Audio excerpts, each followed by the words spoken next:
It's how much you can hold in your vessel and how much you can attract the things that are already yours. But it's more like you haven't taken yours. You haven't been able to allow that to come to you because there might still be too much interference or too much fear or too much attachment to something else that's not actually allowing that radiance to bring to you what's yours. To bring to you what's yours.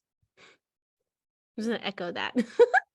Business impact. The purpose here is anchoring and offering your gold to the world. Like we said, solve et coagula. What's the whole purpose here? It's let's find the gold. Let's find the gem. Let's find the diamond inside of us through this process of transformation and alchemy. Once you have that, you're like, look at what I've been through and this is my gold and I'm going to offer it. But in order to do that, like before you even like bring, like remember, this is the triangle of involution. We have to anchor. We have to anchor before we go back out. So the first place we start is the platform, your launch pad. This is where you take off and where you land. Here we're going to orient with our foundation, our vitality, our purpose.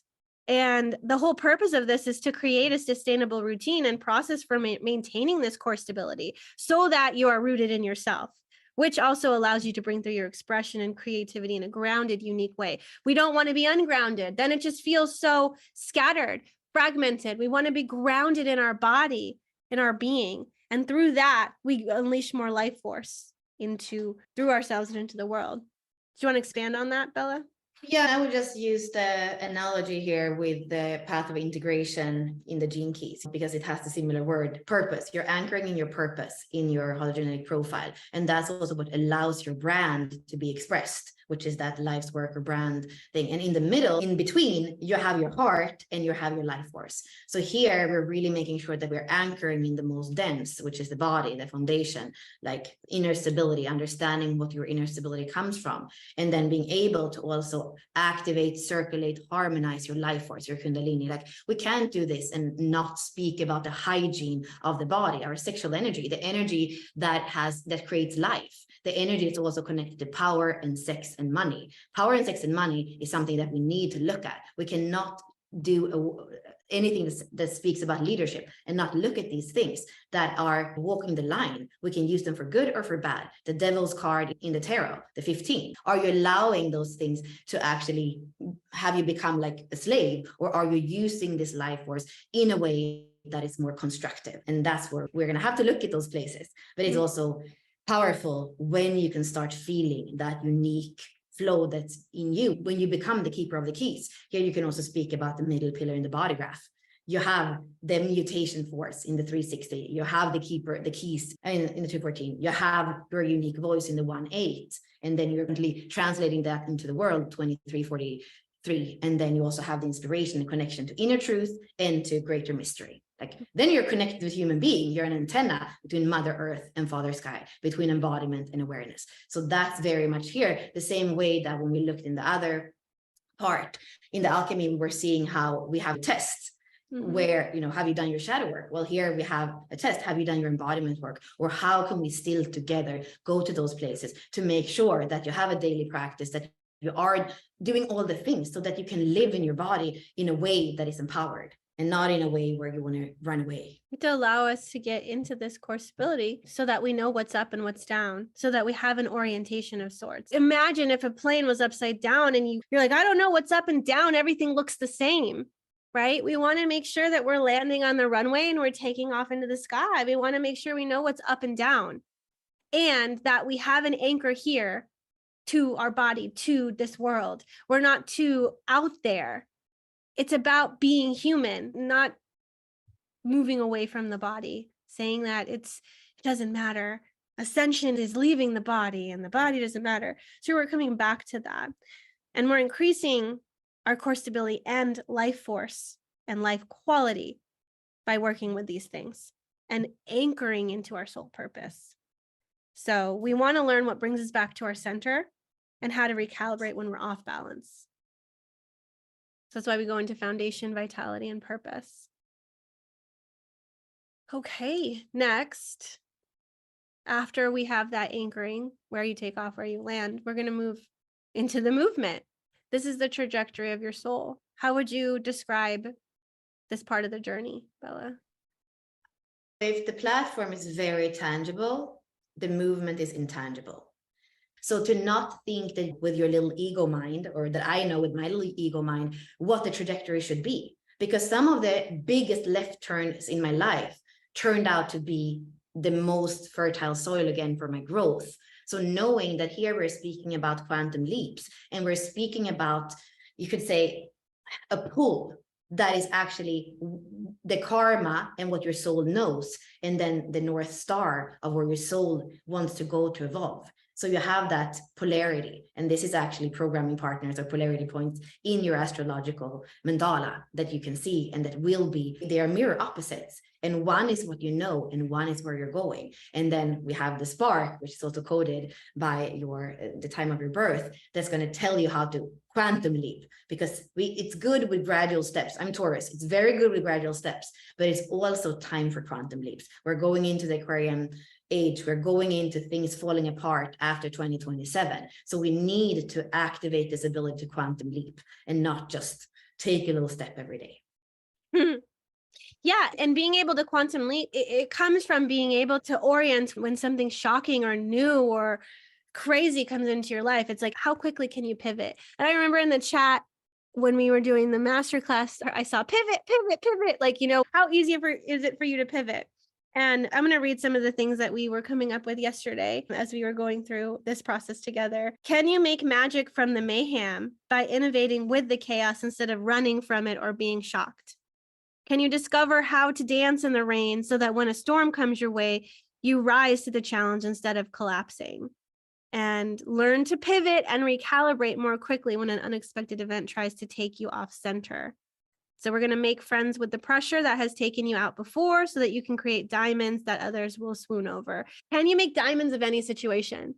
When you have that perspective and that attitude about you, you're not trying to control like the pressure cooker does. The pressure cooker does not do well with pivots. They're like, oh my God, let's put out the fire. Yeah, they're pivoting, but they're like, I need to get things way back to what they were before. Not even considering that maybe things should change, that maybe this thing blew up. Especially if things should change outside what they think is better, right? Mm-hmm. Because they want to change for the better within that world that they are living in, like climbing the ladder in the shadow of the 54. But they don't really want to be shook by the unexpected and be far away from where their mind thought that the next step was. That one is the most likely one of all that's going to take the lone wolf and put it back into connection with the heart and connection with life and love. Mm-hmm. Yeah, that's what brings you back. It's all of them. As a sidekick or as a good girl or as a pressure cooker, like it was always the shocks in my life, like having another baby. And I'm like, oh my God, this is a big life event. All the big life events, you're like reevaluating how you're doing life because things will change. You move, you get fired, you get a new job, you have a new baby, you graduate college, you do the blah, blah, blah, blah, all these big events. So the next place we go, the last place we arrive at is finally the transmission. Bringing it to the voice, to the expression. This is how you're going to share your legacy. It's your voice, it's your drive, it's your values, right? What we share is based on what motivates us to even speak in the first place, to even share anything in the first place. And what we value also impacts what we share. And what we share has a lot to do with where we've been through, the path we've been on. And it's through coming back to our center and our anchoring that we start to realize, oh, right, we're all on hero's journeys ourselves. And the hallmark of the hero's journey is you got to go to the underworld because that's where you finally figure out what you're made of. That's where you extract the medicine. And it's not enough to take the medicine yourself.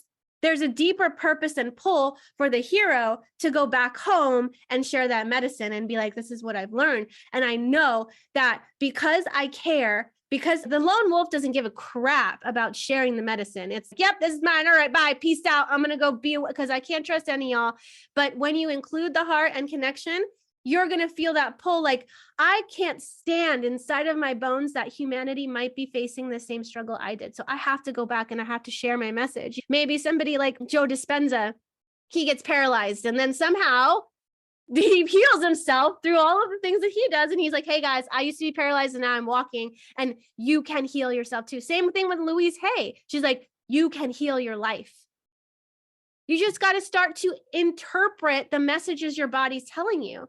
We had a woman on the call that messaged us and said, I won't share her name, but she said that She had back pain for like 40 years of her life, lived like in a marriage that she wasn't happy with, being the sidekick.